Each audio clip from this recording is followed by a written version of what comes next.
목마 숙녀가 한 편의 영화를 시로 담은 작품이라면 이 시의 여주인공은 20세기 최고의 모더니즘 소설가 버지니아 울프이고 이 영화의 작가이자 영화감독은 박인환 시인이 아닌가라는 생각이 듭니다.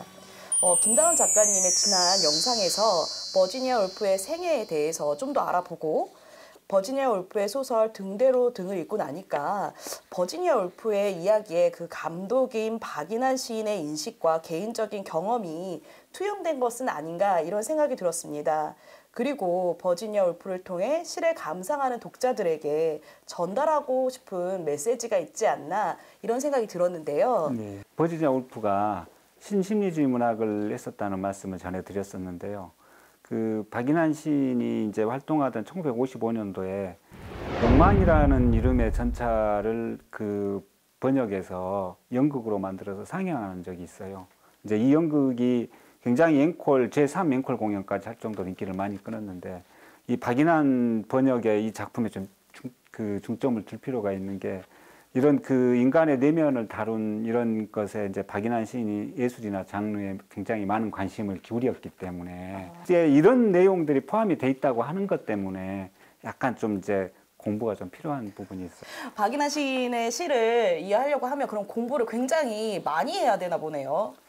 그렇죠. 어떻게 보면 당시의 시대상하고도 좀 관련이 있는데 그 자기가 생각하는 바를 제대로 표현을 했다가는 그러니까 화를 당할 수 있는 사회적인 분위기를 좀 이해할 필요가 있어요. 그러니까 남한산성이라든가 카레 노래로 유명한 김훈 작가의 아버님이 이분도 소설가였는데 이분이 그 만든 작품이 1952년도에 그 출간이 되고 나서 이분이 이제 지금으로 치면 문공부 장관 정도 되는 그 집에 끌려가서 머리털이 뽑히고 폭행을 당하고 이런 그 필화 사건을 겪게 되는데요.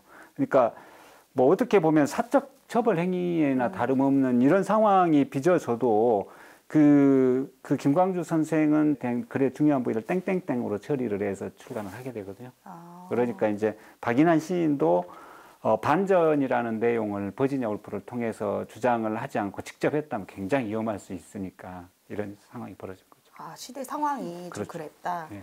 근데 이제 버지니아 울프랑 제가 이제 박인환에 대해서 공통점을 좀 찾아보니까 모더니즘을 대표하는 소설가이고 시인이고 그다음에 이제 작가님 설명대로 두 분 다 뭔가 이제 소설과 시를 영상학적으로 되어 있는 거를 글로 표현했다라는 공통점을 제가 찾았어요.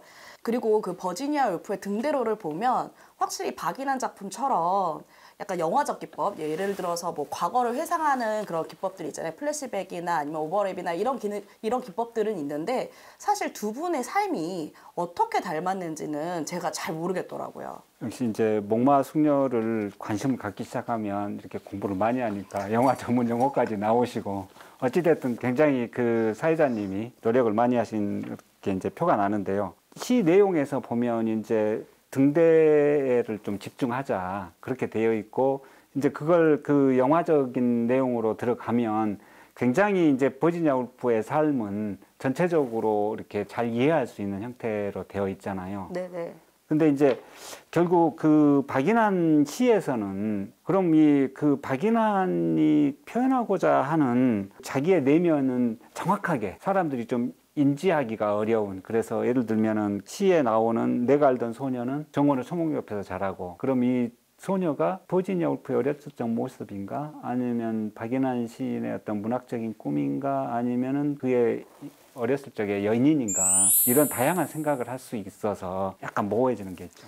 그러니까 울프가 주인공은 맞긴 맞는데 그 시에서 자꾸 회상하는 장면이 나왔을 때 그 소녀나 숙녀나 이런 경우에는 시인이 회상을 통해서 얘기를 하지만 다른 사람을 상상할 수도 있다, 이런 의미로 말씀을 하신 건가요? 그렇죠. 그러니까 예를 들면 이제 그 굳이 공원이 아니고 정원의 초목 옆에서 자라는 소녀니까 네. 이거는 공원은 굉장히 공개적인 곳이라고 하면 정원은 좀 사적인 영역이잖아요. 네, 그러니까 이미 그 사적인 영역이다라는 한정적인 용어를 사용을 해서 자기의 어떤 내면 세계를 표현을 했기 때문에 결국은 이제 후반에 보면 이제 그 가을바람 소리는 쓰러진 술병 속에서 목매어 우는데라고 하는 그 장면으로 처리가 끝나게 되는데, 결국은 이 술병 속에서 목매어 운다고 하는 거는 자기 스스로 혼자만의 울음 이런 표현이겠잖아요. 그러니까 그 정원의 초목 옆에서 자라는 소녀와 끝에 나오는 이제 혼자 조용히 우는 울음, 이런 거를 통해서 밖으로 잘 공개되지 않는 어떤 그런 장면들을 표현하고 있죠. 그러니까 목매어 울지만 술병 속에서 우니까 이건 혼자서 우는 거니까 내면의 울음이다. 이렇게 그렇죠. 이해해도 될까요? 그렇죠, 그렇죠. 중요한 거고, 이제 말씀하신 거가 이제 사실은 이 시에서 중요한 부분을 이해하신 거예요. 이 시인이 말하고 싶었던 거는 버지니아 울프를 통해서 간접적으로 이해를 하게 하려고 한 거지, 자기 이야기를 결코 전체적으로 드러내지 않겠다고 하는 의도를 처음부터 갖고 있어요. 그러니까 한 잔의 술을 마시고 우리는 버지니아 울프의 생애와 그 다음에 목마를 타고 떠난 숙녀의 옷자락을 이야기한다로 돼 있잖아요. 네네. 여기에서 등대로라고 하는 작품을 통해서 우리는 버지니아 울프의 생애를 이해할 수 있고, 그 다음에 이제 또 다른 책들이나 내용들을 통해서 새로운 이야기까지 알 수가 있는데, 이 시인이 드러내고자 했던 이 방식은 자기의 어떤 그 내면에 있는 것들은 그 술병 속에서 울음으로 처리를 하고, 그 다음에 소녀도 불명확하기 때문에 결국은 여러분들은 내 이야기는 숙녀의 옷자락 정도를 건드리는, 그러니까 핵심적으로 알 수 없고 약간 그런 식으로밖에, 그래서 여러분들이 상상하는 약간 미스테리하고 약간 환타지적인 어떤 구조를 만든 거죠. 그러면 버지니아 울프와 그러니까 버지니아 울프의 그 생애와 그 서러운 이야기를 알면 내 아픔도 너네가 조금은 알 수 있을 거야. 그걸 얘기한다고 그렇죠. 이해하면 좀 되는 거죠. 그렇죠. 그걸 통해서 좀 유추를 해봐라. 버지니아 울프를 좀 집중을 해서 공부를 하다가 보면 내 이야기가 무슨 이야기인지 알 수 있을 거다. 이걸 전제를 깔고 있다고 보시면 되죠. 그러니까 버지니아 울프가 최근 그리고 20년 전에 다시 재조명된 이유는 페미니즘 때문이라고 제가 알고 있거든요. 그런 부분을 봤을 때 버지니아 울프가 좀 어떤 사람인지 좀 설명을 조금 해주시면 좋을 것 같아요. 그 버지니아 울프는 그 당시에 이제 굉장히 이제 지식인 반열에 올랐던 분인데, 실질적으로 그 버지니아 울프가 나서 자라던 시대는 굉장히 그 남녀 차별이 많았던 시대여서 선거권도 없었어요. 그랬다가 나중에 선거권이 생겼는데 그 여성에게도 그 피선거권이 주어졌다고 하지만은 초창기에는 23세가 이제 남자 기준이었고 네. 여자는 30세 기준으로 이거마저도 차별을 뒀다가 나중에 똑같아졌거든요. 근데 이제 보니까 저도 이제 버지니아 울프에 대해서 공부를 해보니까 버지니아 울프의 집안이 되게 상류층의 교육을 많이 시키는 집안이었더라고요. 근데 울프가 그 형제들하고 토론이 가능할 정도로 지적 능력이 뛰어나서 저는 같은 수준의 교육을 받은 줄 알았더니 보니까 오빠는 뭐 캠브리지 대학에 가서 공부를 하고 버지니아 울프는 집에서 아픈 아버님을 간병도 하고 집에 있는 책들을 보면서 약간 독학한 게 굉장히 많더라고요. 그래서 그 당시 버지니아 울프가 받았던 차별을 직접적으로 표현한 내용을 보니까 뭐 대학에 갔을 때 도서관에 마음대로 입장도 못하고 대학은 당연히 여자가 못 가는 거고 이런 부분이 있어서 저는 버지니아 울프가 작품 자체도 내가 겪은 서러움을 얘기하지 않았을까 이렇게 생각을 했더니 막상 작품들을 보니까 자기가 겪은 남녀차별의 불합리함만 얘기하는 게 아니라 그 당시에 자기는 교육을 받을 수 있었지만 교육받지 못하고 가난한 여성들에 대한 이런 이야기를 생각보다 많이 하고 자기가 특권층이라는 인식이 굉장히 분명하다 이런 생각이 좀 들었거든요. 그래서 버지니아 울프는 너네가 앞으로 이렇게 해야 돼 라는 그 계몽적인 이런 사상이라기보다는 나도 같이 하자, 우리 함께 해보자 이런 이야기를 더 많이 하지 않았나 이런 생각이 좀 들었습니다. 정말로 공부를 많이 하셨네요. 그러니까 버지니아 울프가 자기만의 방이라거나 이제 삼기니에서 보면 그 남녀 차별의 문제를 이제 굉장히 중요하게 다루고 거기에 제기를 하지만 실질적으로 가진 자와 가지지 없는 자 여기에 대한 어떤 그 차별 이런 것도 지적을 하죠. 그래서 이분은 지금 세기에 굉장히 어떤 차별의 문제라거나 이럴 때 좀 지식인적인 입장에서 포괄적으로 다루고 있는 분이기 때문에 지금도 이제 그런 많은 그 영향력을 미치고 있지 않나 이렇게 생각을 하고 1950년대 한국 사회 역시 얼마나 달랐겠어요. 근데 그 당시 같은 경우에는 특히나 이제 문맹률이 워낙 높아서 글을 읽지 못하는 사람들이 많았거든요. 어느 정도 됐나요? 쉽게 이야기하면, 그러니까 일제강점기 그 시기에 일본에서 이제 그 우리나라 말을 못 쓰게 하고 그 일본어를 사용하게 했는데, 일본어를 국어로 그 일본에서 영화를 제작해서 국책 홍보를 하거나 이런 이제 활동들을 하게 되는데, 일본 영화 관계자가 이제 이런 주장을 해요. 워낙 조선 사람들이 그 문맹률이 있어서 그 잘 못 알아먹는데, 거기에 일본말로 해버리니까 정말 못 알아먹어서 아무리 돌아다니면서 홍보를 해도 못 알아먹는다. 그러니 이 조선말을 같이 써야 이 영화가 되고 그거를 통해서 홍보를 할 수 있겠다. 이제 이런 이야기까지 할 정도였거든요.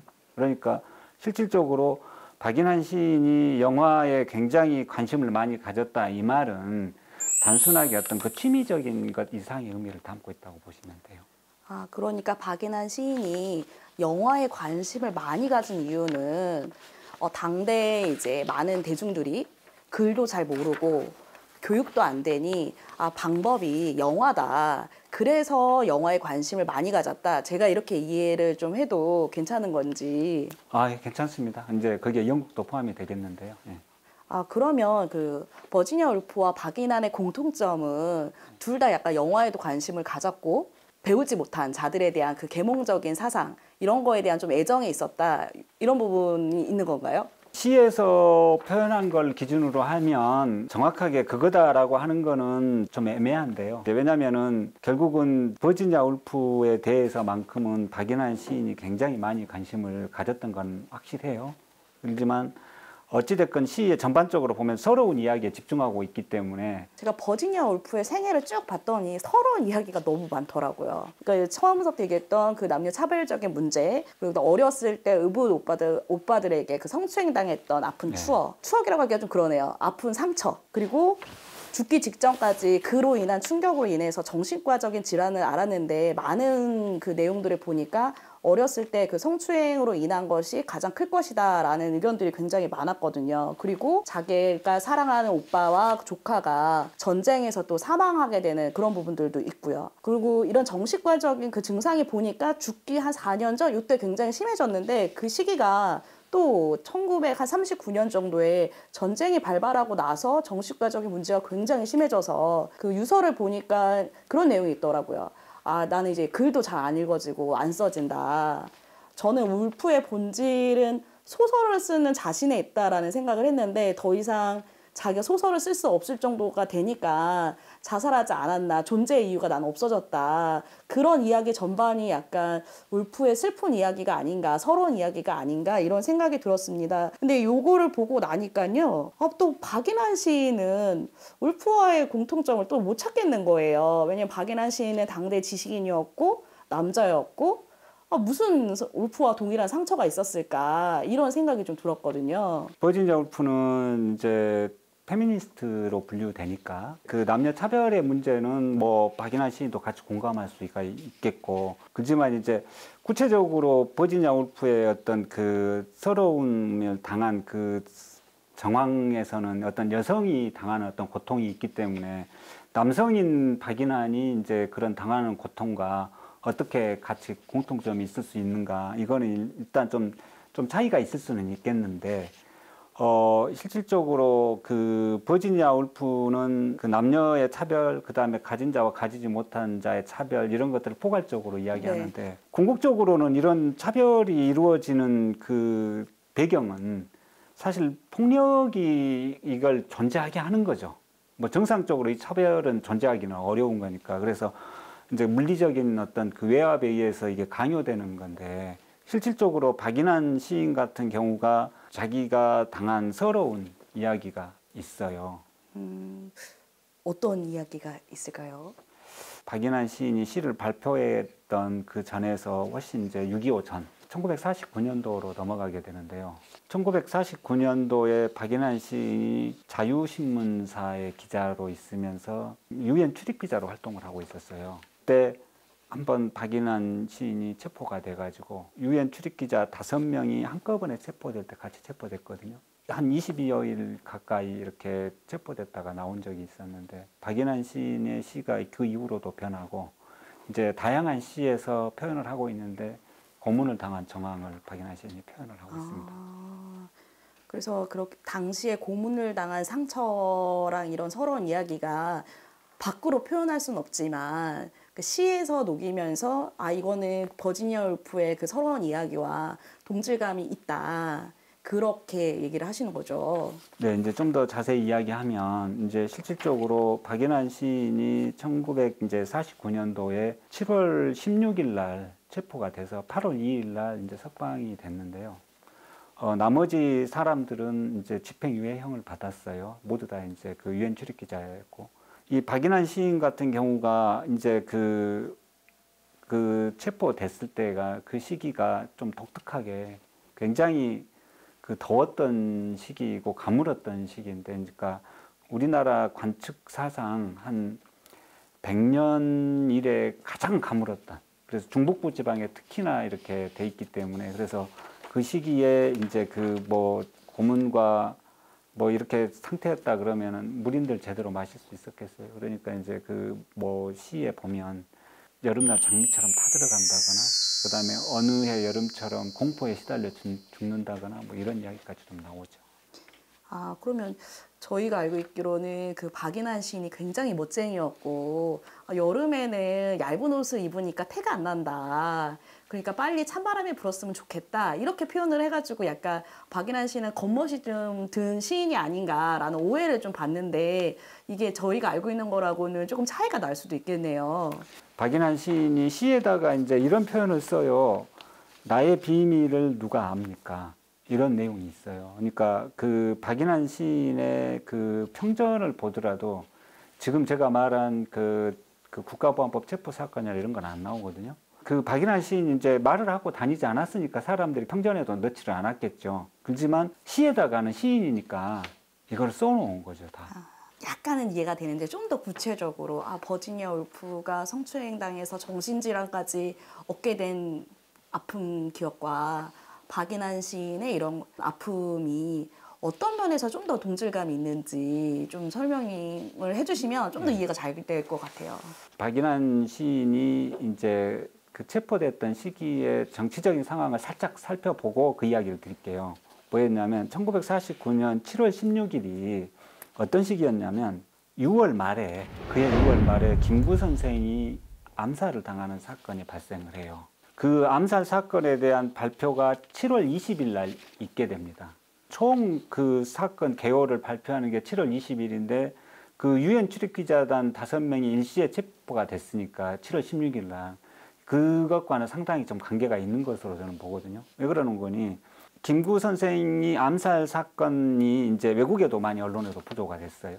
그러면서 실적으로 그 국내 기반이 취약하던 이승만 정권에서는 이 안 좋아진 국내의 여론이 부담스러웠을 거예요. 근데 이제 그 박인환 시인 같은 경우에는 자유신문사에 있었다고 그랬는데 그 자유신문사 기사를 추적을 해보면 그 체포 들어가기 전에 미국 기자하고 인터뷰를 해가지고 자유신문에 이제 미국 정가에 김구 암살 사건에 대한 어떤 안 좋은 기류들이 흐르고 있다 이런 내용으로 기사가 나와요. 그러니까 결국 그 말은 그 외신 기자하고 소통을 해서 기사가 나오게 됐다는 뜻인데 결국은 외신 기자들이 한국어가 딸렸으니까 그들이 그 당시에 정세라거나 한국의 사회 상황을 이해하는 방법은 결국은 언어가 되는 누군가와 그거 정보를 교환하는 방법인데 이제 유엔 출입 기자들은 그것에 가장 가까이 있었던 사람들이죠.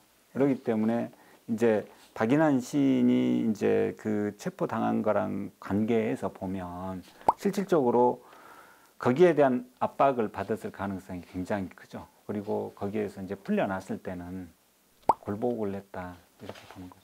작가님의 설명을 들어보면 버지니아 울프가 겪었던 외부로서의 폭력, 그 다음에 박인환 시인이 겪었던 외부로서의 폭력 끝까지는 이해가 가는데 단지 이제 여성으로서 겪었던 이런 아픔과 박인환 시인이 겪었던 그런 고통에 대해서 완전히 뭔가 밀접했다라고 하기에는 조금 완벽하게 좀 이해가 되진 않아요.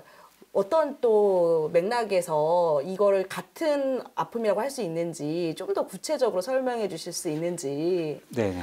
버지니아 울프 같은 경우에 이제 어렸을 때 당한 이제 성추행으로 인해서 이제 자기가 스스로가 이제 좀 그 깨끗하지 못하다 뭐 이런 식의 어떤 그 남성 사회가 강요된 어떤 그런 문제들로 인한 고통을 겪었는데 실질적으로 이제 그 당시에 시인 같은 경우는 이제 좀 맑은 용언을 바탕으로 해서 이제 시를 쓴다 이런 의식이 강했는데 이제 박인환 시인 같은 경우에도 그 고문을 통해서 회절이 됐다 할지라도 그런 것이 이제 문제가 됐던 거죠. 그래서 이제 문학 활동을 하는 데 있어서 끊임없이 박인환 시인의 내면을 괴롭히는 이 과정들이 시에 지속적으로 나타납니다. 그 버지니아 울프 같은 경우는 어렸을 때 당한 고통이지만 어떻게 보면 한가할 수 없는 힘에 의한 거니까 자신의 죄는 아닌데 네. 그리고 버지니아 울프도 성장해서 이걸 알았을 텐데 근데 그지만 이거를 그 어렸을 때 너무 각인되니 그 어떤 그 고통을 못 벗어나죠.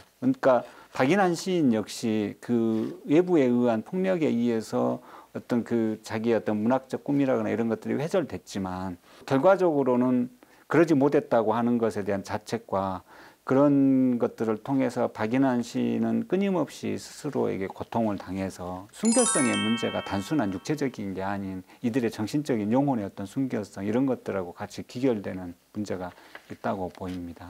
그래서 특히 그 이제 시에 보면 그 한때는 고립을 피하여 시들어가고 이 대목 기억나세요? 네, 기억이 나요. 그래서 저는 이제 사회생활을 하는 입장이니까 조직 생활이나 사람들하고 같이 있다 보면 여기에서 그냥 맞춰야 되니까 좀 피곤하거나 힘들 때 그런 걸 좀 표현했나? 이런 생각이 좀 들었거든요. 지금은 이제 그렇게 해석을 하는 게 저는 더 맞다고 생각을 하고 편한 방식이긴 한데 만약에 이제 그 박인환 시인이 그때 당시에 그 당했던 그 고통을 생각하고 그리고 박인환 시인의 관점에서 보면 한때는 고립을 피하여 시들어가고 이 내용이 저는 이제 좀 굉장히 좀 의미 있게 다가오거든요. 완전히 고립된 그 상황을 벗어났지만 다시 영혼은 시들어가는 그러니까 그 스스로의 내면의 고통. 가끔 이 부분에서 저는 이제 좀 그런 느낌을 받을 때가 많아요. 그래서 박인환 시인이 거기에서 이제 우리는 작별해야 한다 이런 게 있잖아요. 네. 그러니까 이제 그게 그런 식의 고통을 당하는 그런 상황이라든지 아니면 거기에 대한 것들로부터 이제 좀 벗어나고 우리 이제 좀 빠이빠이 하자 뭐 이런 내용들이 좀 있는 것 같아요. 오늘 말씀까지 들으니까 목마와 숙녀를 한 70에서 80% 정도는 이해가 되는 것 같아요. 그래도 우리가 얘기하지 않은 내용이 있습니다. 바로 이제 또 다른 주제요. 목마인데요. 목마는 지난번에 설명하셨던 그 목마와 숙녀를 영화적인 기법, 영화적인 관점에서 봐야 된다 이걸로 보던가 아니면 버지니아 울프의 생애와 이야기를 들어도 사실은 해석이 안 되는 부분들이 조금 많이 남아 있거든요. 그렇죠. 그 목마 숙녀의 이제 앞에서도 말했던 주제어이기도 하고 그다음에 제목이니까 이거를 이해하면 완전히 이제 그 목마 숙녀를 내 것으로 받아들이면서 아마 자기만의 방식으로 또 새로운 해석이 가능할 거라고 생각을 하는데 이제 그러기 위해서는 좀 그 시청자분들에게 부담을 드릴 수 있고 독자에게 부담을 줄 수도 있는 건데 어떤 게 있냐면 그 패시미즘이라는 단어도 나오고 네.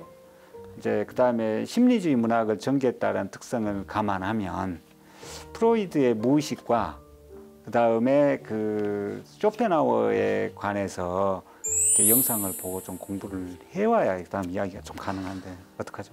박인환 시인은 정말 독자들을 공부시키려고 한다는 그런 생각이 좀 많이 들어요. 첫 편에서는 버지니아 울프에 대해서 좀 공부를 해라. 등대로를 읽어라 이러더니 이제는 프로이드의 정신분석학하고 쇼펜하우어까지 알아야 되니까 좀 많이 되게 제 입장에서도 부담이 되는데 그래도 꼭 알아야 되는 거죠. 그 박인환 시인의 자기 자신의 어떤 그 내면의 고통이 뭔지를 이야기를 하려고 했으니까 결국은 또 그 당시에 또 그 박인환 시인과 함께했던 시인 그룹이 프로이트의 정신 분석에 굉장히 좀 심취했던 데 있었기 때문에 이 부분에 대해서 좀 어느 정도 최소한 익숙해지셔야 좀 도움이 될 겁니다. 오늘 영상을 보신 분들은 버지니아 울프에 대해서 잘 모르셔도 아마 이해가 많이 가셨을 것 같아요. 그러니까 다음 영상도 공부를 해오라고는 하시지만 충분히 영상을 보시면 이해가 되실 거라고 좀 생각이 듭니다. 여러분, 다음 영상에서는요, 왜 목마가 나오는지와 박인환 시인이 이 시를 통해서 독자들에게 도대체 어떤 메시지를 전달하고 싶었는지를 아실 수 있을 겁니다. 다음 영상도 기대해 주시기 바랍니다. 네, 노력하겠습니다. 감사합니다.